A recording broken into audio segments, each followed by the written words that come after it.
If someone you know needs help with drugs and alcohol, please call 1-800-250-015. Good morning, Swami. How are you? Good, thank you, Joe.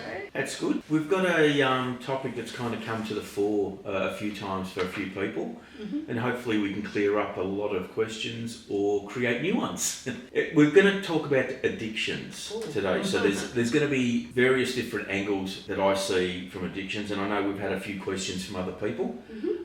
So let's get started. Okay. First one for you. Do we bring our addictions from our previous life or lives? Yes, you can.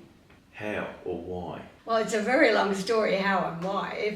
Everyone's different. But let's look at it like this. If we're talking about addictions on a physical level, if you look in your family history, your family tree, you'll find that those addictions were in there somewhere. Someone has had addictions.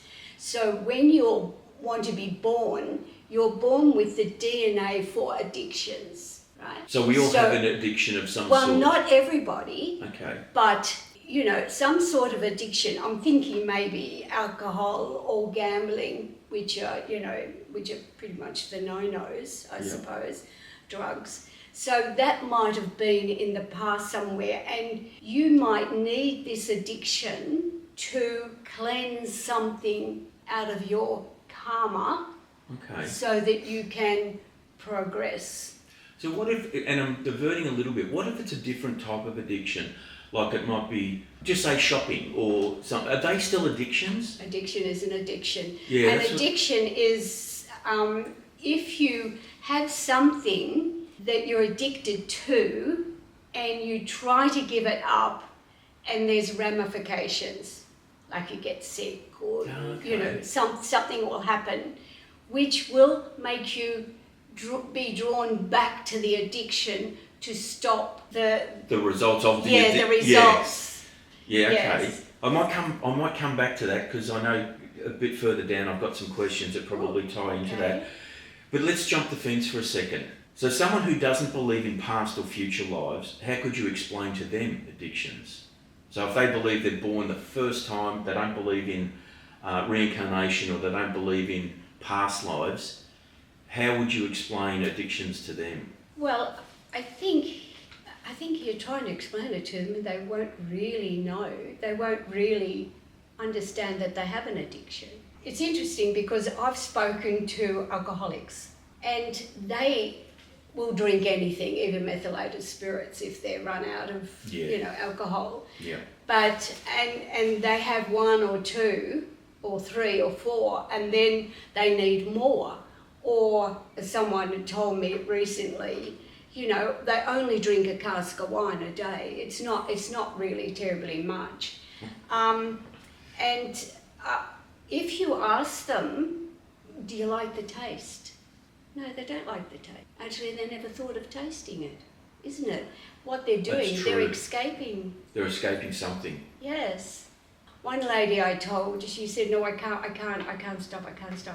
I said, well, have a nice glass, put some water in it, put a slice of lemon in it so it looks really good, and keep that and have a drink of that.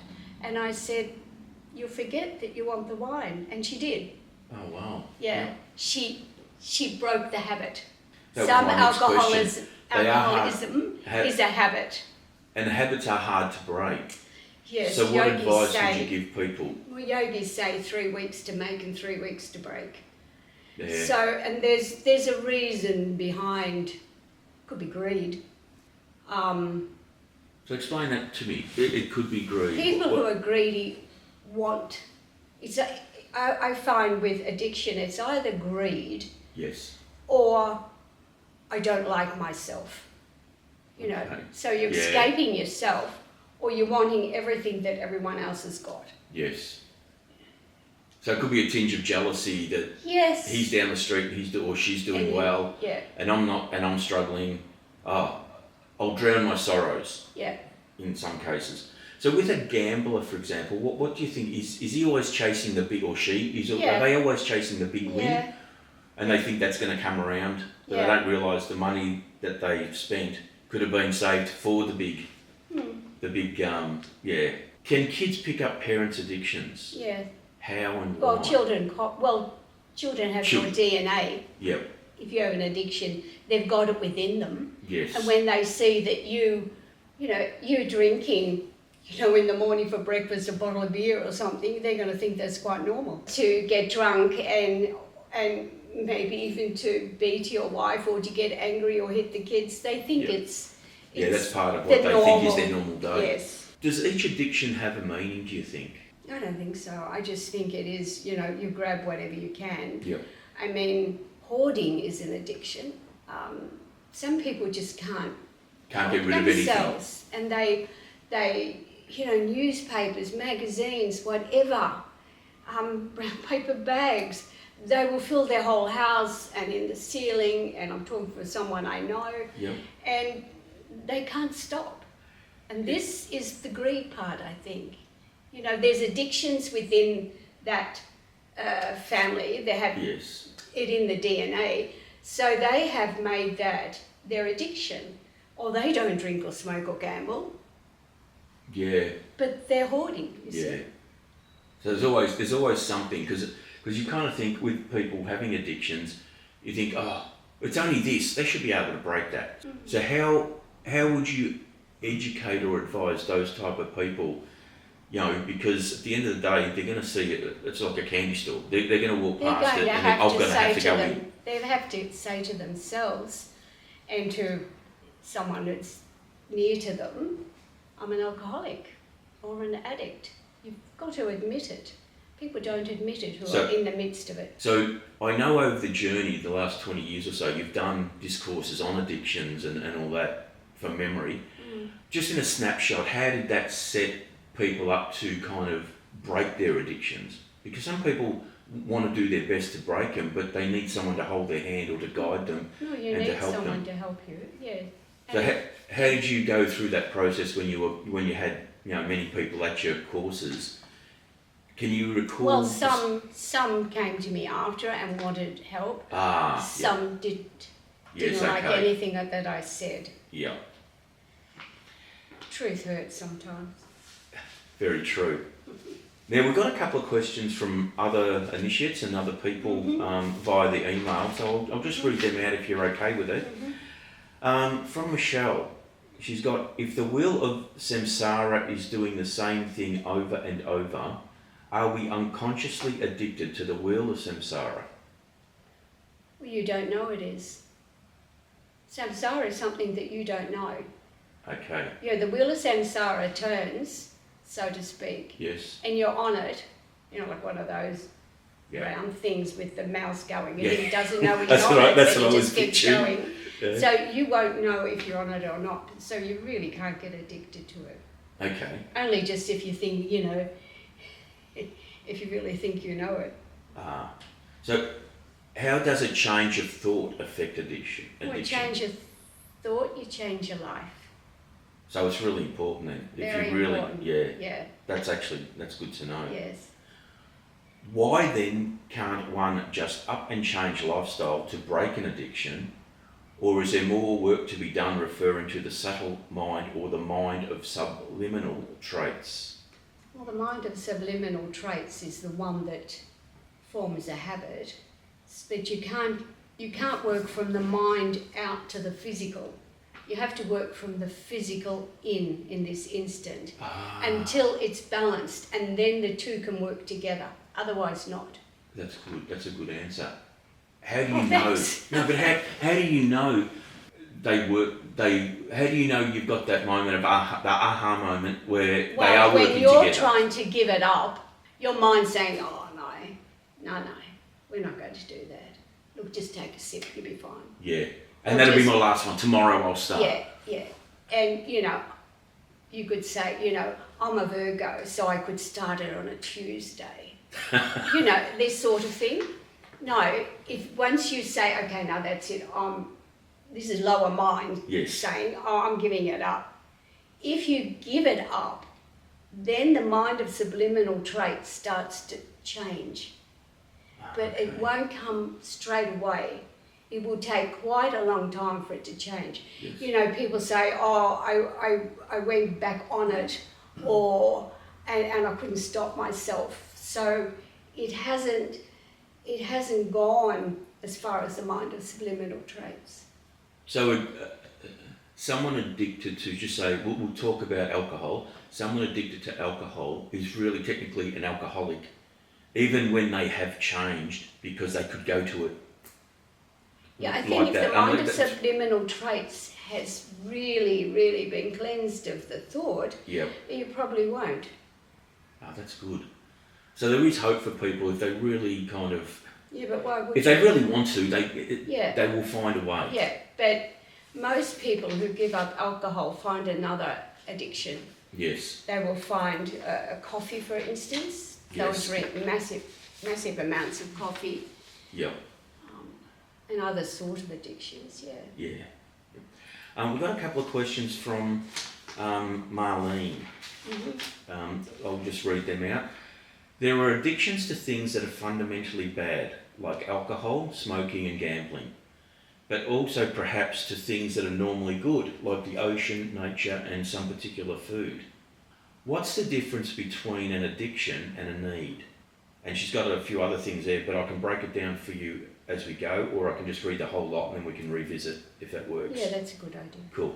So what's the difference between an addiction and a need? Both are things we can't live without. What makes a need become an addiction is that when there is a psychological attachment in addition to a physical one. Which is right on the last count. In yoga we say any addiction is wrong. Even an addiction to going after all the knowledge you can get so you can become a realised or a sadhu, no? Yes. We say that's wrong because you have to leave everything behind. So you can say yes, that gambling and alcohol and drugs are bad for my physical body, also for the mind, because it eats the mind and the mind becomes totally confused. But the other addictions, like the sea and the birds and the whatever, you're going to have to leave it all behind at the end of the day. So why get addicted to it? If you live in the desert, why be addicted to the sea? You know, you haven't got the sea, you've got the desert. Yep. So just enjoy that. You know, this addiction thing, people get a bit confused about. Mm-hmm. And for the spiritual life, you don't have to be severe. And if you're you know, renouncing everything, and you're going to miss your life. Have to do it all over again, according to the yogis, because you haven't lived the life you were meant to live. You think that you're in charge and you can live it. But The laws of karma are in charge, not you. that's interesting, actually. So if you wanted to overcome an addiction, it might be just your journey to work through it and try and control it to a certain extent. But it's something that's always going to be there in that journey, in that life's journey. I have it also in my DNA, gambling and alcohol, absolutely. And her brother is an alcoholic. So, and I recognised very early in my life as a young teenager, if I go that way, no, that's wrong, I don't want that. So you had a strong mind when you were younger. Absolutely, I thought I'm not going to do that. No. And I didn't. Yeah. That makes sense to me from a personal side of things, but yeah, I kind of get that 100%. And I can't work out why people, again I'm talking about family, why they have to, these pokies, why you've got to just stand there with that horrible lights, and I think it's ridiculous, and putting your money in. Yeah. You could be doing something else, go for a walk. That's it. God, you know, Yeah, something that's simple. what I've said Yeah. anyway. You see nature that way. At least go out, Yeah. do something. The idle mind. Yes. Sometimes. Continuing on from Marlene's question, she's got also, how do we balance respecting and fulfilling the particular needs of our body and personality with freeing ourselves from the needs that limit our life options? In other words, how do we make life decisions that consider our needs without falling victim to our addictions? I was just talking to you before, Joe, and telling you that we should work around next year podcasts with contemplation. And I think contemplation is the answer to this question, really. We should contemplate it. You know, the body needs fuel, doesn't need anything else. It needs enough fuel to keep it strong and working. We have in our mind something that we yogis call the buddhi, which is a discerning faculty. It decides. Now, we say the body works, the mind decides. So take them aside and look. There's an answer to that question. That's good. She continues on. Why do we get addicted? Is that a lack of inner strength, with our well-being depending too much on the external world? I think, yes, inner strength we need, because we need a strong mind to say, no, I won't. Yeah. And no matter who pushes you to do it, no. Can that help, or can meditation help with something like that, just to build up a stronger mind, or it can? Again, I'm going to say, contemplate it first. Contemplate why you've got the feeling. Contemplate why I'm doing this. Is that like genetic or you know? So it could be through boredom or loneliness and then or you something. could use the meditation to settle down. Okay. Just to settle it all down, you know. And then it becomes part of your mind of subliminal traits. That's good. And continuing on, can we ever fix our addictive nature, or do we just replace one addiction by another? For people addicted... Oh, sorry, go on. Sorry, go on. No. Well, people will. They will replace one addiction for the other until they say, no, enough's enough. Yeah. You know, you see these people give up smoking, so they're vaping. So they're not really giving it up. There's smoke coming out of their mouth, they're vaping. Yeah. I think, why are you doing that? I saw a woman the other day vaping in the street, walking along. I think, why? Yeah. Couldn't you at least vape at home? What? But you can't leave even that. You're still addicted. Yes. You're still an addict. Yes. Yeah. So for people addicted to really harming things, would it be beneficial to encourage them to become addicted to other things rather than trying to fix the addictive nature itself? No, you've got to fix the addictive nature. Otherwise, if it's not, or if it's only partially fixed, you will have it in the next life. Yeah. Can we be addicted to another person or a pet? How do we stop it from happening? Can we really become a full self-sufficient person, or does that never really happen? I think you should become a self-sufficient person, but if you're addicted to somebody, that's not an addiction, that's an illness. Well, addiction is an illness, isn't it? Yeah. But it's a different kind. Yeah. Yeah, you know, with you there. it's almost like I want power over you. Ah, okay. Yeah, think about it. Yeah. You know, and you I love that you in so much. relationships. Yes, I love you so much. Don't do that. Don't do that. Don't do that. That's not love. Yeah. Yeah. That's control. You're my wife, so you'll have my name. We won't be using your name, Mary Jane, ever again. You know, this is that happens. I know it does. Yeah. So I'm laughing that you just used the name Mary Jane. but nevertheless, that's it. Yeah, that's you want power over someone. That also isn't good. These are things that stop you from evolving. And it's no use, you know, but I like the sea, or I love Mary Jane, or what. No. Just let's be honest here. That's not how it should be. Yeah. So you should really be focusing on yourself and only yourself with that. Yes, because that journey, if you not change controlling yourself, even in a friend situation or a family situation, you will lift the vibration of the family, and the family will change. If you don't change yourself, the vibration will stay low. Yeah. We've got a couple of questions from Prima. First one is, what is the underlying nature of all addictions? sort of been through that, haven't we? I Yeah. think the underlying nature is you, Yeah. and that you brought that into this life, and it's for you to get over it. Yeah. Get past it. And her last question on this one is, what is the most effective way to break addictions in this day and age successfully? And I know we have touched on it as well. Yeah, change your mind. Change your mind. Own up, I have an addiction. Yeah.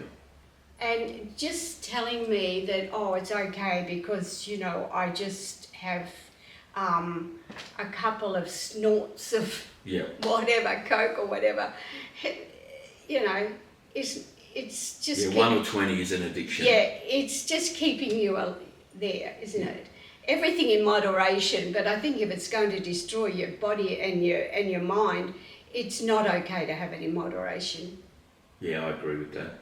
So, is there any final thoughts on addictions that you'd like to share with us all? I just think if you have an addiction, think about it, really. Is this really what you want to continue with your life? Destroy your mind and your body? Or do you want to give it up? And if you're listening to this podcast, you're on a spiritual journey anyway, so Agreed. you will not be able to, you won't be strong enough and you won't be healthy enough to continue the spiritual journey. Excellent. Thank you, Swami. Thank you. If someone you know needs help with drugs and alcohol, please call 1-800-250-015. Thank you for joining us in another episode of the Teachings of Samata. For further information regarding these teachings with Swami Durgananda and the products, please check out the website below. To follow along with this journey, please subscribe for more. And thank you. We hope to see you again soon.